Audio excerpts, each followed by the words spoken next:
ကျွန်တော်အမေအောက်ထပ်ကိုဘေးကင်းကင်းဆင်းလို့ရအောင်ဆိုပြီးတစ်သက်လုံးစာအတွက်အပြင်ဘက်တက်လေကတက်ဆင်ဖို့ရွံတသိန်းခွဲအကုန်ခံခဲ့ပါတယ်။ဒါပေမဲ့မတက်ဆင်ခင်ကတည်းကအိမ်နီးနားချင်းတွေနဲ့ကျွန်တော်သဘောတူညီမှုတစ်ခုလုပ်ခဲ့ပါတယ်။လျှက်စစ်မိခကိုကျွန်တော်တာဝန်ယူပေးမယ်ဒါပေမဲ့ကျွန်တော်အမေကိုတော့ဦးစားပေးသုံးစွဲခွင့်ပြုရမယ်ဆိုပြီးပေါ့။ဒါပေမဲ့6လတောင်မပြည့်သေးခင်မှာပဲအပေါ်ထက်ကအိမ်ငါးတစ်ယောက်ကဈေးဝယ်ပြီးပြန်လာတဲ့ကျွန်တော်အမေအသွားလာနှေးကွေးလို့ဆိုပြီးစိတ်တူကအမေကိုဓာတ်လေကားထဲကနေတွန်းထုတ်ပြီးဝယ်လာတဲ့ပစ္စည်းတွေကိုအကုန်တုံပစ်ခဲ့တယ်။အဲ့ဒါနဲ့ရက်ကွက်ကော်မတီကလူတွေရောက်လာပြီးဖြန့်ဖြေပေးဖို့စ조사ကြတယ်ပြီးတော့ကျွန်တော်အမေကိုပဲဒီတိုင်းလွှတ်ထားလိုက်ဖို့နားချကြတယ်။ဒီဘက်ခေတ်လူငယ်တွေလည်းရုန်းကန်နေရတာပဲလေ။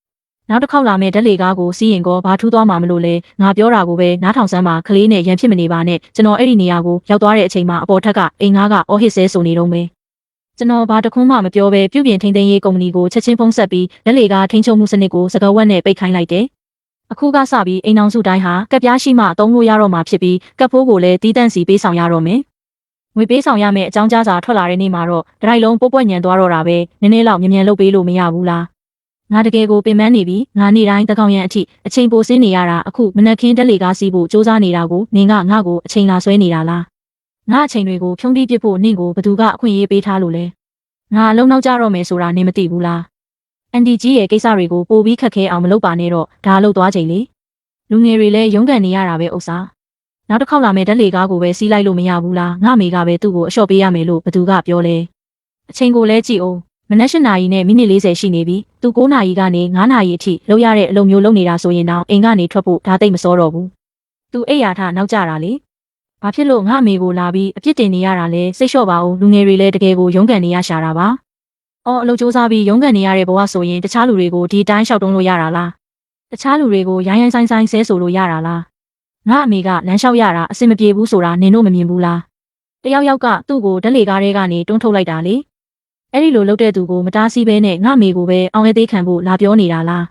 နင်တို့ရက်ကွက်ကော်မတီကပြဿနာတွေကိုဒီလိုမျိုးပဲဖြေရှင်းတာလားဟွန်းနဲ့အမေကိုယ်တိုင်ကဓာတ်လေကားလူပြီးရန်ဖြစ်နေတာလေ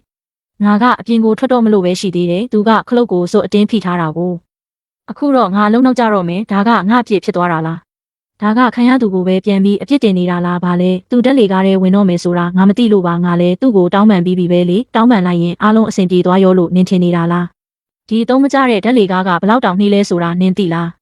ငါနောက်ထပ်တစ်ခေါက်ကိုစောင့်နေရင်တေချာပေါက်အလုံးနောက်ကြမှာအဲ့ဒါဆိုရင်ငါရဲ့ရက်မှန်ကြီးအပိုးစုနဲ့လာစာတဝက်ဖြတ်ခံရလိမ့်မယ်အဲ့ဒီအတွက်နင်ကရော်ပေးနိုင်လို့လားနင်ကိုယ်တိုင်ကလူရက်ပြီးတိုးဝေးနေတာလေးပြီးတော့တခြားလူကိုလာပြီးအပြစ်တင်ဝင်သေးတယ်ပေါ့ငါကငါအိတ်ကိုလှမ်းယူနေတာသူကခလုတ်ကိုနှိပ်ဖို့စတိုးဝင်လာမယ်ဆိုတာငါကဘလို့လုပ်သိမှာလဲအကယ်၍နေတယ်လို့ထင်ရင်လှေကားကနေပဲဆင်းလေ